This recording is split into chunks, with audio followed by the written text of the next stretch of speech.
오늘은 시다 못해 손도 대지 못하는 신김치의 신맛을 깔끔하게 잡는 원리부터 도저히 먹기 힘들 만큼 심하게 쉰 김치를 되살리는 달걀 껍질 활용법, 그리고 속 편하게 드실 수 있는 초간단 별미 반찬 만드는 법까지 차근차근 알려드리겠습니다. 이럴 때 보통 신맛을 없애려고 설탕을 한 숟가락씩 넣곤 하십니다. 하지만 나이가 들수록 매번 설탕을 넣다 보면 혈당 걱정에 마음이 편치 않으셨을 겁니다. 그런데 설탕은 단 한 털도 필요 없습니다. 집에 늘 있는 얼음 한두 조각이면 충분합니다. 얼음을 올리고 하루만 지나면 날카롭던 신맛이 거짓말처럼 가라앉고 갓 담근 김치처럼 개운한 맛이 살아납니다. 오늘 영상 보시고 나도 냉장고 속 김치 꺼내봐야겠다 싶으시면 댓글에 김치라고 남겨주십시오. 앞으로도 몰라서 손해보지 않고 내 힘으로 오래 잘 사는 생활 지혜를 전해드릴 테니 구독과 좋아요로 함께 해주시면 큰 힘이 됩니다. 김치가 쉬워지는 이유는 유산균들이 김치 속의 양분을 먹고 자라면서 젖산이라는 건강한 산성 물질을 계속 만들어내기 때문입니다. 이 젖산이 차곡차곡 쌓일수록 김치의 시큼한 맛이 강해지는 것이죠. 쉽게 비유하자면 마치 우리 몸에 좋은 발효 유제품이나 요거트가 익어가는 것과 똑같은 이치입니다. 유산균이 그만큼 풍부하게 자라났다는 뜻이니 어르신들께서 그동안 쉰 김치를 무조건 버리셨다면 참으로 아까운 일이었던 셈입니다. 문제는 딱 하나입니다. 유산균이 만든 젖산이 너무 많이 쌓이다 보니 산도가 너무 높아져서 날로 먹기에는 목이 따끔거리고 눈이 절로 감길 만큼 시큼해진다는 점입니다. 그렇다면 해결책은 아주 간단합니다. 유산균이 만들어낸 이 높아진 산도만 다시 편안한 수준으로 살짝 낮춰주면 되는 것입니다. 제가 오늘 권해드리는 방법은 설탕 같은 단맛으로 신맛을 덮는 것이 아니라 신맛의 농도를 직접 다스리는 진짜 비법입니다. 그리고 그 해결책이 바로 우리 집 냉동실에 늘 있는 얼음입니다. 얼음으로 신맛을 잡는다고 하면 아마 많은 분들이 의아해 하실 겁니다. 차가운 얼음을 넣으면 김치가 무르거나 싱거워지지 않을까 걱정되기도 하실 텐데요. 원리를 알고 나면 무릎을 탁 치게 되실 겁니다. 얼음은 김치 속에서 크게 두 가지 훌륭한 작용을 합니다. 첫 번째는 유산균의 발을 묶어주는 역할을 합니다. 앞서 말씀드린 것처럼 유산균은 온도에 아주 민감합니다. 냉장고 안에 들어있어도 천천히 활동하면서 젖산을 계속 만들어내는데 김치 위에 얼음을 올리면 그 순간 김치 내부의 온도가 순간적으로 뚝 떨어집니다. 이렇게 되면 활발하던 유산균이 일시 정지 상태가 되어 더 이상 신맛을 만드는 젖산을 내놓지 못하게 됩니다. 두 번째는 이미 생긴 신맛을 부드럽게 풀어주는 작용입니다. 얼음이 냉장고 안에서 서서히 녹으면서 소량의 깨끗한 물이 나오게 되는데 이 물이 진하게 뭉쳐있던 젖산의 농도를 연하게 풀어줍니다. 쉽게 이해하시려면 진한 커피를 떠올려 보십시오. 너무 진해서 씁쓸하고 강한 커피에 물을 조금 타면 목 넘김이 부드럽고 깔끔해지지 않습니까? 얼음도 똑같습니다.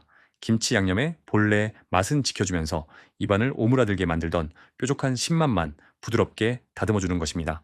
여기서 꼭 기억하셔야 할 중요한 주의사항이 하나 있습니다. 신맛을 빨리 없애겠다고 얼음을 욕심내서 너무 많이 넣으시면 절대 안 됩니다.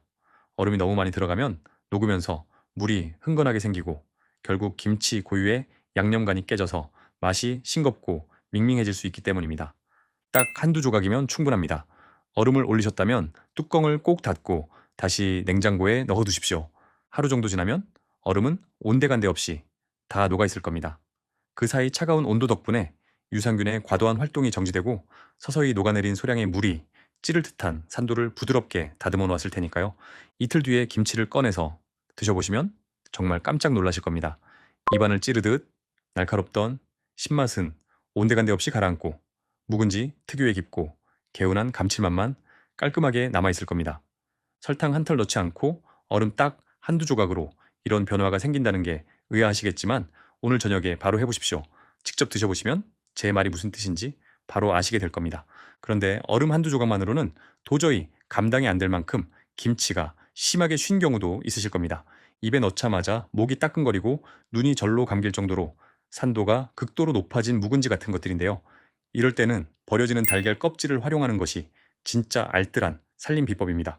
버려지는 달걀 껍질에 무슨 힘이 있을까 싶으시겠지만 달걀 껍질에는 탄산칼슘이라는 알칼리성 성분이 아주 풍부하게 들어있습니다. 학교 다닐 때 산성과 알칼리성이 만나면 중화된다는 이야기 들어보셨을 겁니다. 김치 속에 강한 젖산과 달걀 껍질에 탄산칼슘이 만나면 서로를 보완하면서 신맛 자체를 차분하게 가라앉혀 주는 것입니다. 설탕처럼 단맛으로 신맛을 가리는 게 아니라 신맛을 내는 원인 물질을 직접 안정시켜주는 원리이죠. 방법도 아주 간단합니다. 먼저 달걀 껍질을 물에 깨끗하게 씻어 주십시오. 그 다음 전자레인지에 1분 정도 돌려서 물기를 바싹 말려주셔야 합니다.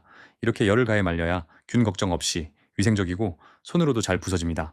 잘 마른 껍질은 위생 비닐에 넣고 손으로 곱게 부수거나 절구에 빻아 가루로 만들어 두시면 됩니다. 사용하실 때는 이 가루를 아주 조금 밥숟가락으로 반 숟가락 정도만 김치통에 넣고 가볍게 섞어주시면 됩니다. 여기서 주의할 점은 너무 많이 넣으시면 텁텁한 맛이 날 수 있으니 꼭 소량만 쓰셔야 한다는 점입니다. 이렇게 넣고 하루만 두시면 극도로 심했던 신맛이 눈에 띄게 줄어들고 부드러운 김치 맛으로 돌아옵니다. 달걀 껍질을 씻고 말리고 빻는 과정이 조금 번거롭게 느껴지시는 분들도 계실 겁니다. 그럴 때는 집에서 쉽게 구하실 수 있는 베이킹 소다를 활용하는 방법도 있습니다. 베이킹 소다 역시 대표적인 알칼리성 성분이라 젖산을 중화시켜 신맛을 낮추는 원리는 똑같습니다. 다만 베이킹 소다는 달걀 껍질보다 반응하는 힘이 훨씬 강하다는 점을 꼭 기억하셔야 합니다. 그래서 양 조절을 정말 조심하셔야 하는데요. 밥숟가락이 아니라 과도 칼끝으로 아주 살짝 얹을 정도의 아주 작은 양만 넣으셔야 합니다. 조금만 많이 넣어도 김치에서 비누를 먹는 듯한 씁쓸한 맛이 날 수 있기 때문입니다. 그리고 무엇보다 중요한 당부 말씀이 있습니다. 베이킹 소다를 쓰실 때는 반드시 겉면에 식품용이라고 명확하게 적혀 있는지 확인하셔야 합니다. 요즘 청소나 주방 세척용으로 나오는 베이킹 소다도 집집마다 참 많은데요. 그런 청소용 베이킹 소다는 식용이 아니기 때문에 절대 음식에 넣으시면 안 됩니다. 꼭 식품용 표기를 확인하시고 아주 극소량만 넣어 주십시오. 이렇게 얼음 한두 조각을 기본으로 하고 심하게 쉰 김치에는 달걀 껍질이나 식품용 베이킹 소다라는 보조 비법까지 알고 계시면 아무리 손도 대지 못하던 쉰 김치라도 아깝게 버리지 않고 깔끔하게 되살리실 수 있습니다. 이렇게 신맛을 줄여서 되살린 김치는 그냥 잘라서 밥상에 올려 드셔도 깔끔하고 맛있습니다. 하지만 이 김치로 아주 간단하게 만들어 드실 수 있는 별미 반찬 두 가지를 알려드리겠습니다. 첫 번째는 속이 정말 편안해지는 묵은지 두부조림입니다. 신맛을 잡은 김치를 먹기 좋은 크기로 썰어서 냄비 바닥에 깔아주십시오. 그 위에 도톰하게 썬 두부를 얹고 물을 자작하게 부은 뒤 약한 불에서 천천히 졸여주시면 끝입니다. 따로 간장이나 소금 간을 하실 필요가 전혀 없습니다. 김치 자체에 들어있는 깊은 양념 맛이 두부 속에 차근차근 배어들기 때문인데요.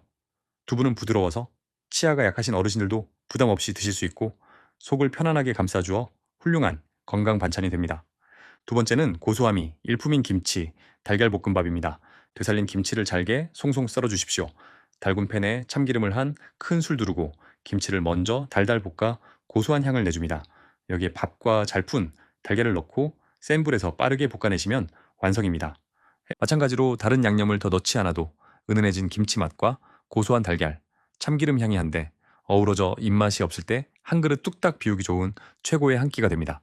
냉장고 구석에 처박혀 있던 신김치가 손쉽게 우리 집 식탁의 효자 반찬으로 변신하는 셈입니다. 다만 마지막으로 한 가지 꼭 당부드리고 싶은 부분이 있습니다. 이렇게 신맛을 부드럽게 잡은 김치는 가급적 이틀에서 사흘 안에 빠르게 드시는 것이 가장 좋습니다. 얼음이나 달걀 껍질로 유산균의 활동을 일시적으로 눌러놓긴 했지만 유산균을 완전히 없앤 것은 아니기 때문입니다. 시간이 지나면 둔해졌던 유산균이 다시 움직이면서 서서히 신맛이 올라올 수 있습니다. 그러니 되살려낸 김치는 오래 두지 마시고 이틀이나 사흘 내로 맛있게 요리해서 드시는 것을 권해드립니다. 오늘 전해드린 내용이 여러분의 하루를 더 편안하게 만드는데 도움이 되셨다면 좋아요와 구독으로 함께 해주십시오. 주변에 신김치 처치 때문에 고민하시는 이웃이나 가족분들이 계시다면 이 지혜를 함께 나눠주시는 것도 참 좋겠습니다. 저는 앞으로도 여러분이 내 힘으로 오래 잘 사는데 꼭 필요한 알뜰하고 건강한 살림 지혜를 가지고 다시 찾아뵙겠습니다. 오늘도 긴 영상 끝까지 시청해 주셔서 진심으로 감사합니다. 건강한 하루 보내십시오.